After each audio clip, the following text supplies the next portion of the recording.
So now, since this is the Unsound Chess channel, we're going to be taking a look at another weird defense, the Polish defense. Not with the idea of playing it, but with the idea that people can play this against your normal openings.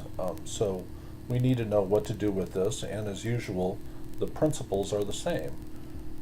To begin with, we're going to be patient, because even though they're replaying b5 on the first move and trying to fianchetto that queen bishop or whatever they're up to, the fact is that this is not completely unsound, and we're going to run computer analysis on it, and we're going to see that the computer can get a perfectly decent game out of playing it.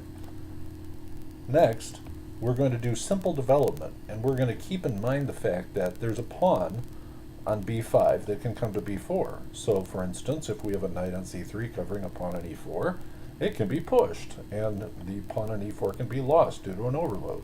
So we want to keep in mind the fact that that thing can advance without getting too paranoid about it and wasting moves like playing a3 to prevent it. So, what about the white squared pawn chain that results? He's putting the pawns on white squares. He's probably going to put his bishop on b7. If that's the case, what's going to happen to his middle pawns? And we're going to look at that and see whether or not there's a way to exploit that. So, without further ado, we're going to go and talk about this. I will turn on the engine, and you're going to see that once again this is a very highly rated player. And when I say highly rated, I say 2100 and up. Those are generally the people we show here almost exclusively. When I say highly rated, I'm talking about somebody in the high 22 or 2300 plus range. So, there's the first example of what I was talking about. I moved knight to d2 instead of knight to c3 because I don't want to make it a target. Okay, so obviously there's a push, but that gives them a long diagonal and pressure on the g2 pawn. Instead, I move there. Okay, the computer doesn't like it very much, and the computer says, well, c5 just gives him near equality, except he plays there. And now he's got a perfectly reasonable game. And there are grandmasters who play this sort of stuff against people. Okay, so we will see that he should be pushing this pawn, but he protects it. Now, what kind of a play is that exactly, to seal in your own bishop on c6? You know, this could only mean one thing. He's meaning to develop his queen. So, to me, that's not a good move, but the computer says it's fine, basically. Now he's going to create old dark squared weaknesses. So if there's a way to get rid of his bishop, his dark squared bishop, we're going to have a heyday. And the computer says, well, just normal development does fine. And instead of moving d5, he moves d6, which is an interesting defense. Now if we analyze it, what does he have? We have 3 pieces developed. He has 2 pieces. He has only half a pawn down, near equality. Now he decides to push for some bizarre reason. You know, what could be the possible reason behind this? You know, I don't know, queenside expansion? You know, he just gave me the c4 square. So I'm going to hop to that before long, I'm sure.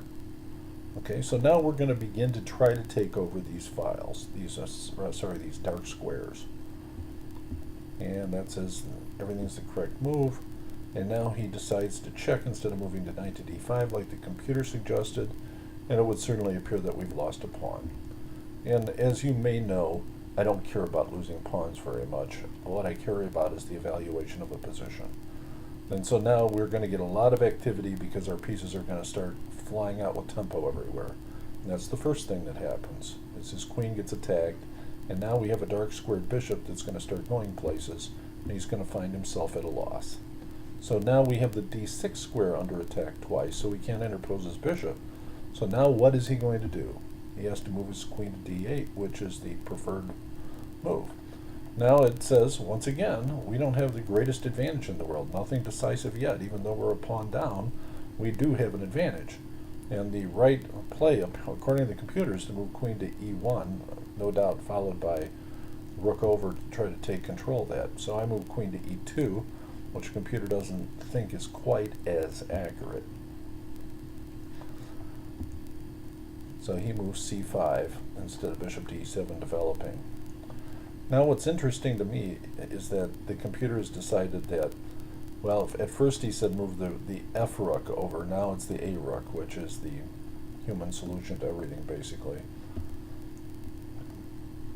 Okay, and now we have a really big advantage, which is interesting because when it was recommending that a second ago, we didn't have this big advantage, but now all of a sudden it's decided there's a big advantage. So he does have to block this square somehow, because we have a lot of nuisance things coming up like bishop to e4, and there's going to be a lot of problems created here with discoveries on the queen. So he has to try to block that, and bishop to d5 seems like the way to do it. And of course, bishop to e4, double attacking that is what the computer recommends, since we would take back with the pawn if he took with a knight.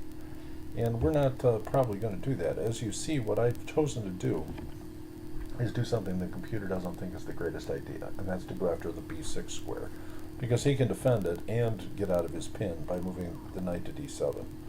However, the computer, if given time, may come back to my idea favorably, especially since he doesn't protect the square and I just moved there. So he's decided to defend his second rank with his rook, basically by allowing my knight penetration there.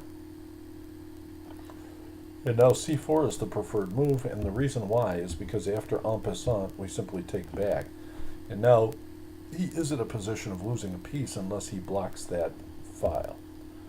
And interestingly, Stockfish says he should move knight to c6. It's hard to understand. Knight there seems like a perfectly good move to me. So, all right. So now we're going to start to take over this file.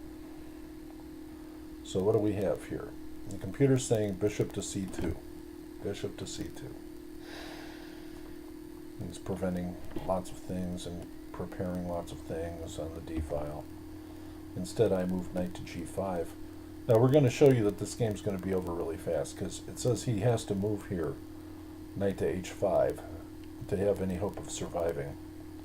And knight to h5, while it is an interesting move, provides some equality. Now it says e5 sacking a pawn. Remember, we're a pawn down. So this is all very interesting, and I believe he lost basically on this move. The highly rated player pushed on my knight like I was going to move it somewhere, and instead what happened was he got the e6 sack and the game's over. So you're going to see what happens.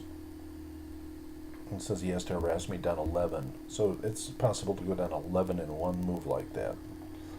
And now, as you see, there's no defense, very, very little defense against moving bishop to g6 and winning this game.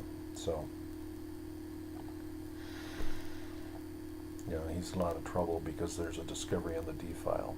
So this game is over at this point. We're not going to go into great elaboration. We just wanted to show you the Polish defense, what it was, and how to just develop normally against it and get a lot of activity. And as usual, the person who failed a castle is severely punished. And that's the end of this video.